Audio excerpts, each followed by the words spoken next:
ikawalong pagkakataon nakuha ni Junmar Fajardo ang MVP award sa PBA. Kasabay ng pagbubukas ng bagong season, inabangan din ang launch ng 4-point line. Magbabalita si Ian Suyu. PBA is now back in action sa pagbubukas ng Season 49 sa The Big Dome nitong linggo.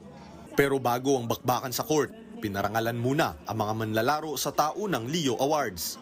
Sinelyuhan muli ni San Miguel Beermen center Junmar Fajardo ang kanyang GOAT status matapos masungkit ang ikawalong Most Valuable Player Award. Hindi ko nga ma-imagine na makakuha ako ng ganito karaming MVPs. Sobrang daming na napagdaanan ng anxiety, depression, lahat.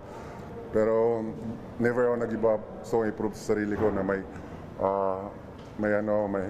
mararating ako, may mapapatunayan ako sa sarili ko. Ito yung resulta sa mga pinagagawa ko. Inuwi naman ni number 1 overall draft pick Stephen Holt ng Barangay Ginebra ang Rookie of the Year Award. Nakuha naman ni Northport Batang Pierre Guard Paul Zamar ang Samboy Lim Sportsmanship Award. Most Improved Player naman si Jonard Clarito ng Rain or Shine Elasto Painters. Bukod dyan, agaw pansin naman ang mga PBA Muse sa Season 49 opener. Kabilang dyan ang ating mga pambansang atleta.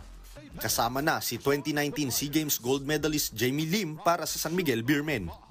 Eye-catching naman ang blue gown ni Valley Star Gemma Galanza para sa Phoenix Fuel Masters.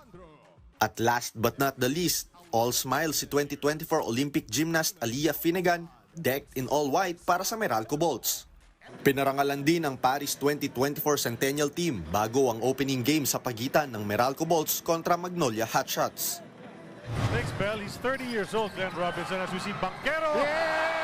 Sa laban, Chris Banchero of Meralco Bolts made history sa pagpukol ng unang 4-point shot na sinimulan lang ngayong season. Sunod na naka 4-point shot si Jolo Mendoza. Oh, 4-point attempt. Pasok si Mendoza. Dinomina ng Magnolia ang laban, pero sa second half, nagpakawala ng scoring run ang Meralco para makalamang. Sinubukang maipanalo ni Glenn Robinson III ang laban gamit ang 4-point line, pero mintis ang kanyang tira. Robinson will take the 4. Baka pumasok pa yan. Ang final score, 99-94 para sa Meralco. Para sa 1PH, Ian Suyu, News 5.